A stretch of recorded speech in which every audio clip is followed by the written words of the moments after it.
अस्सलाम वालेकुम dear students, welcome back to my channel. Dear students, आज हम डिस्कस करेंगे चैप्टर नंबर 2 का लेक्चर नंबर 3 जो है इम्पोर्टेंस ऑफ वाटर के बारे में। तो वाटर जो है ये वेरी इंपॉर्टेंट लॉन्ग क्वेश्चन है। तो वाटर जो है ये एक पोलर मॉलिक्यूल है और जितनी भी एक्टिविटीज़ बॉडीज़ के अंदर होती हैं वो वाटर बेस्ड एक्टिविटीज़ होती हैं। हमारी लाइफ यानी कि एक लिविंग ऑर्गेनिज्म के अंदर जितनी भी एक्टिविटीज़ हो रही होती हैं वाटर बेस्ड एक्टिविटीज़ होती हैं। तो वाटर की आज हम इम्पोर्टेंस देखेंगे। तो सबसे पहले water is a medium for life, provide medium for life, it is most abundant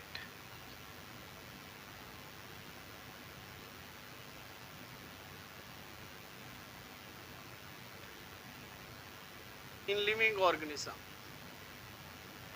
कि लिविंग ऑर्गेनिज्म के अंदर ये सबसे ज़्यादा पाया जाने वाला कंपाउंड है। उसके बाद अगर वाटर की देखें तो हर सेल में इसकी जो परसेंटेज है डिफरेंट है। तो लिविंग ऑर्गेनिज्म की बॉडी के अंदर जो वाटर है ये 65 से 89% जो है पाया जाता है।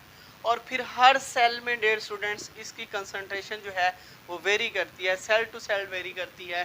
फॉर एग्जांपल हमारे पास बोन सेल में अगर देखें तो जो वाटर है 20% होता है, 20%। और अगर हम ब्रेन सेल की बात करें तो उसमें जो वाटर होता है वो 85% होता है। उसके बाद water is act as raw materials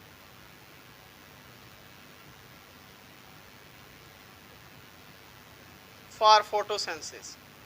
water जो है ये फोटोसेंसिस के लिए रॉ मटेरियल, जैसे कि आपको पता फोटोसेंसिस के रिएक्शन में आपने देखा होगा वाटर और कार्बन डाइऑक्साइड में मिलते हैं, सनलाइट की मौजूदगी में ग्लूकोज की प्रेपरेशन होती है। तो वाटर जो है रॉ मटेरियल्स के तौर पर एक्ट करता है। उसके बाद जो मुख्तलिफ केमिकल रिएक्शंस हो रहे होते हैं हमारी बॉडी के अंदर जिन्हें हम मेटाबॉलिज्म का नाम देते हैं, उन केमिकल रिएक्शंस में जो मैक्रो मॉलिक्यूल्स हैं उनकी ब्रेकडाउन के लिए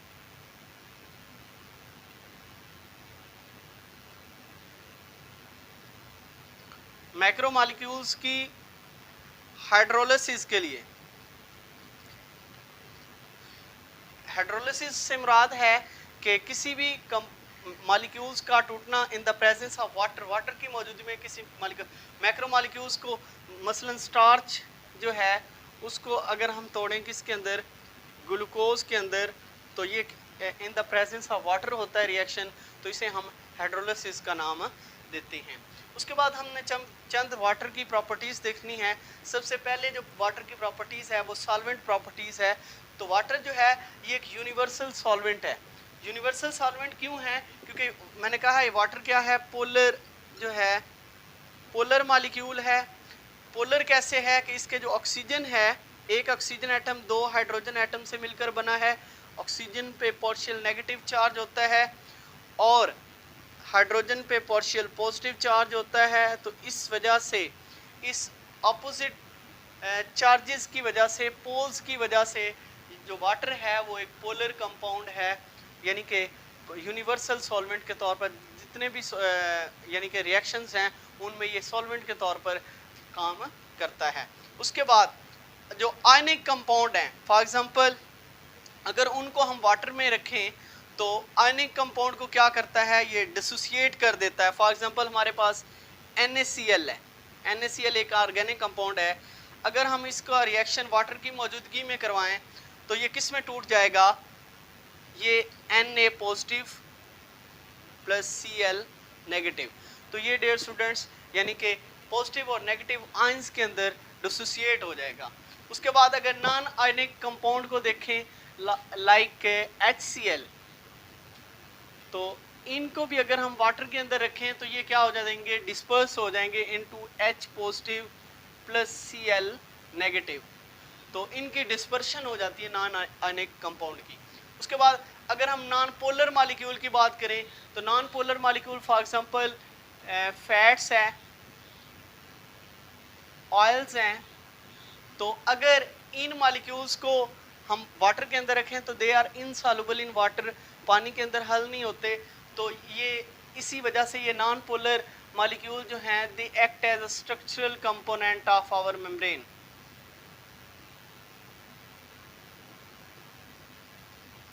स्ट्रक्चरल कंपोनेंट मेम्ब्रेन के तौर के जो स्ट्रक्चरल कंपोनेंट के तौर पर काम करते हैं, और ये एक वाटर बैरियर के तौर पर काम करते हैं। यानी कि अगर आपके किसी सेल में सबसे ज़्यादा कंसंट्रेशन हो वाटर की, उस वाटर को आपने रिटेन करना हो सेल के अंदर, तो वहाँ पे ये जो है नॉन पोलर मॉलिक्यूल्स जो होंगे वहाँ पे बैरियर के तौर पर काम करेंगे, वाटर को जो है वहाँ से सेल के अंदर से बाहर जाने से रोकेंगे, रेजिस्टेंस प्रोवाइड करें। फ़र्ज़ करें ये हमारे पास एक सेल है, इसके अंदर 85% वाटर है, तो यहाँ पे जो है इसकी जो मेम्ब्रेन होगी यानी कि सेल मेम्ब्रेन होगी, उसमें ये नॉन पोलर मॉलिक्यूल्स होंगे, ये इस वाटर को यहाँ से सेल से बाहर निकलने नहीं देंगे, वाटर बैरियर के तौर पर काम करेंगे। उसके बाद है नेक्स्ट प्रॉपर्टी जो वाटर की है वो हीट कैपेसिटी है। हीट कैपेसिटी क्या होती है डियर स्टूडेंट्स? वाटर की ये एक इम्पॉर्टेंट प्रॉपर्टी है कि वाटर जो है जैसे जैसे यानी उसे हीट प्रोवाइड की जाए तो वाटर हीट को ऑब्जर्व करता है और अपने टेम्परेचर में आहिस्ता आहिस्ता इसके अंदर तब्दीली आती है या टेम्परेचर में इंक्रीज़ होता है, मैक्सिमम जो हीट को ये ऑब्जर्व करता है। तो यहाँ पे हीट कैपेसिटी को हम डिफाइन कैसे करते हैं? Number of calories required to raise the temperature of 1 gram of water from 15 degree centigrade to 16 degree centigrade is 1 degree centigrade के जितनी नंबर ऑफ कैलोरीज रिक्वायर होंगी 1 ग्राम वाटर को 15 से 16 डिग्री सेंटीग्रेड यानी 1 डिग्री सेंटीग्रेड टेम्परेचर राइज करने के लिए जितनी कैलोरीज रिक्वायर होंगी वो उसकी हीट कैपेसिटी कहलाएगी। तो ये जो हीट कैपेसिटी की वजह से जो वाटर है ये टेम्परेचर स्टेबलाइजर के तौर पर काम करता है, टेम्परेचर को मेंटेन करता है। यानी फ़र्ज़ करें अगर आप जो है आग के ऊपर अपना हाथ यानी एक्सपोजर हो जाए आपका, किस एक्सपोजर टू फायर, तो आपने देखा होगा कि आपके हाथ को जो है जल्दी गर्म नहीं होता। क्यों नहीं होता डियर स्टूडेंट? क्योंकि यहाँ पे वाटर की कंसंट्रेशन बहुत ज़्यादा है और वाटर हीट को ऑब्जर्व कर लेता है। इन केस अगर आप हेयर्स जो हैं वो आग के करीब ले जाएं, एक्सपोज करें, तो उनको आग जो है जल्दी डिनेचर कर देती है। क्यों? क्योंकि हेयर के अंदर जो वाटर की कंसंट्रेशन होती है डियर स्टूडेंट वो बहुत कम होती है। इस वजह से जो है ये वाटर जो है जहाँ जिस सेल के अंदर ज़्यादा होगा वहाँ पे ये हीट को ऑब्जर्व करेगा और उसके टेम्परेचर में बहुत यानी कि हम कह सकते हैं थोड़ी सी चेंज आएगी। तो उसके बाद नेक्स्ट है हीट ऑफ वेपोराइजेशन। वेपोराइजेशन से मुराद है कि लिक्विड से गैस में चेंज होना। वाटर का लिक्विड से गैस, फ़र्ज़ करें आपके पास 1 kg वाटर है, उसको आप 1 kg वाटर लिक्विड फॉर्म में था तो उसे 1 kg वाटर को गैस फॉर्म में यानी वेपर्स की फॉर्म में कन्वर्ट करते हैं, तो this is known as heat of vaporization. इसको हम हीट ऑफ वेपोराइजेशन का नाम देते हैं। तो हीट ऑफ वेपोराइजेशन से डियर स्टूडेंट्स क्या होता है कि अब एक 1 kg वाटर जो लिक्विड फॉर्म में था उसको 1 kg वाटर गैस फॉर्म में कन्वर्ट करने के लिए जो हीट ऑफ वेपोराइजेशन होती है वो 574 किलो कैलोरीज जो है वो रिक्वायर होती है। कि इतनी 574 किलो कैलोरीज जो हीट ऑफ वेपोराइजेशन जो होती है 1 kg वाटर लिक्विड को किसमें 1 kg वाटर गैस की फॉर्म में जो है वो ट्रांसफ़र करती है। तो वेपर्स हीट ऑफ वेपोराइजेशन का डियर स्टूडेंट फ़ायदा क्या है? इसका फ़ायदा ये है कि इसकी वजह से कूलिंग इफेक्ट होता है। कूलिंग इफेक्ट किस तरह है डियर स्टूडेंट्स? इसकी वजह से कूलिंग इफेक्ट इस तरह है कि एक जैसे भी हमें पसीना आता है, perspiration in case of animals या स्वेटनिंग होती है, स्वेटिंग या परस्पायरेशन होती है तो उसके नतीजे में कूलिंग इफेक्ट काज होता है। या अगर प्लांट्स के केस में देखें एवेपोरेशन होती है, ट्रांसपायरेशन, तब भी कूलिंग इफेक्ट काज होता है। तो इस तरह हीट ऑफ वेपोराइजेशन का ये कूलिंग इफेक्ट जो है वो बेनिफिट है। तो उसके बाद अगर हम बात करें आयनाइजेशन ऑफ वाटर की नेक्स्ट, तो आयनाइजेशन से मुराद है आयंस में तब्दील, वाटर का आयंस में तब्दील हो जाना, वाटर का H पॉजिटिव और OH नेगेटिव आयंस में तब्दील हो जाना। ये रिएक्शन जो है अब एट रूम टेम्परेचर या 25 डिग्री सेंटीग्रेड पे हो रहा होता है। इस दौरान क्या होता है डियर स्टूडेंट्स? इस दौरान जो है ये वाटर जो है हाइड्रोजन H पॉजिटिव और OH नेगेटिव आयंस जो है वो रिलीज़ करता है और इन आयंस की कंसनट्रेशन जो होती है मोलर कंसंट्रेशन 10-7 जो होती है वो मोलर कंसनट्रेशन, इसका मतलब ये है कि जो H पॉजिटिव आयन है उसकी मोलर कंसनट्रेशन 10-7 होगी, जो OH नेगेटिव है उसकी मोलर कंसनट्रेशन 10-। इससे क्या होता है, ये वाटर जो है बफर के तौर पर काम करता है। बफर हम किसको बोलते हैं, जो कि पीएच स्टेबलाइज करता है, यानी पीएच को मेंटेन करता है। क्योंकि आपको पता है आपकी बॉडी के अंदर बहुत सारे रिएक्शन हो रहते हैं, कुछ रिएक्शंस के दौरान जो है वो हाइड्रोजन आयन रिलीज हो रहते हैं या हाइड्रोजन आयन चाहिए होते हैं, कुछ रिएक्शंस में OH नेगेटिव आयंस चाहिए होते हैं, तो वाटर वहाँ पे जो है आयनाइजेशन ऑफ वाटर की वजह से वो हाइड्रोजन आयन जो है वो उस रिएक्शन में प्रोवाइड किए जा सकते हैं। उसके बाद वाटर एम्फोटेरिक कंपाउंड है। एम्फोटेरिक कंपाउंड से क्या मुराद है, it can act as acid and as well as base, यानी हाइड्रोजन आयन भी देता है और OH नेगेटिव आयन भी देता है। उसके बाद नेक्स्ट लास्ट जो इसकी प्रॉपर्टीज है डियर स्टूडेंट, वो है प्रोटेक्शन। प्रोटेक्शन कैसे, वाटर प्रोटेक्शन भी प्रोवाइड करता है।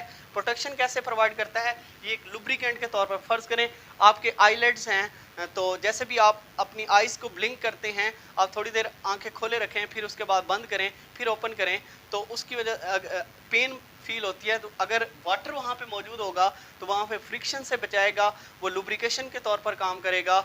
और जैसे कि आपको पता है आपके जो हार्ट है उसकी मेम्ब्रेन में भी पेरिकार्डियो फ्लूइड मौजूद होता है, उसके बाद लंग्स की मेम्ब्रेन में भी जो प्लूरल मेम्ब्रेन्स हैं उनके दरमियान भी फ्लूइड मौजूद होता है। उस फ्लूइड का काम वहाँ पे डियर स्टूडेंट ये होता है कि वो फ्रिक्शन से यानी लुब्रिकेंट के तौर पर काम करता है और फ्रिक्शन से बचाता है। नेक्स्ट है क्वेश्चन, यानी कशन के तौर पर काम कर, कोई आप यानी वाटर की कंसंट्रेशन अगर आपकी बॉडी में ज़्यादा होगी, कोई भी ट्रॉमा लगता है, तो ट्रॉमा लगने की वजह से क्या होता है, वाटर वहाँ पे कशन के तौर पर ट्रॉमा से यानी चोट के हैवी जो है डैमेजेस से बचाता है, वहाँ पे जो है एज अ कशन के तौर पर काम करता है। और लास्ट वन प्रोटेक्शन ये वाटर की इस तरह करता है डियर स्टूडेंट्स, थर्मो रेगुलेशन का प्रोसेस जो है होम्योस्टेसिस की एक टाइप है। थर्मो रेगुलेशन यानी टेम्परेचर मेंटेन करना, ये जो है वाटर टेम्परेचर भी मेंटेन करता है। तो डियर स्टूडेंट्स ये था हमारा आज का लेक्चर जिसमें हमने इंपॉर्टेंस ऑफ वाटर और उनकी